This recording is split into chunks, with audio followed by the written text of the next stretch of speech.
CST कल्याण AC local मध्ये नग्न अवस्थेमध्ये एक मनोरुग्ण माणूस महिला डब्यात चढल्यानं एकच गोंधळ उडाला आणि या व्यक्तीला महिलांनी हटकण्यासाठी प्रयत्न केल्यानंतरही तो उतरत नसल्यानं महिलांनी आरडाओरड केला आणि त्यानंतर टीसीने त्याला प्लॅटफॉर्मवर उतरवलं। मात्र महिलांचा सुरक्षितेचा प्रश्न पुन्हा एकदा ऐरणीवर आलाय।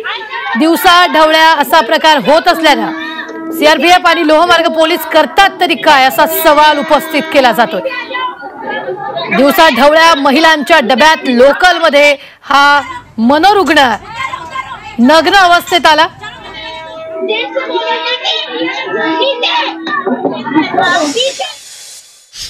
खूप दुर्दैवी घटना मला वाटते, कारण नशीब की महिला सतर्क होत्या, त्यांनी पटकन आरडाओरडा केला म्हणून आणि त्यांनी त्या टीसीला बोलावलं म्हणून त्याला उतरवलं। जर असंच घटना एखाद्या वेळेला, ज्या वेळेला ट्रेनमध्ये गर्दी नसते अशा वेळेला एसीचे दरवाजे बंद झाले असते आणि त्या महिलांच्या डब्यात उतरलं तर किती मोठी दुर्दैवी घटना घडण्याची शक्यता नाकारता येत नाही।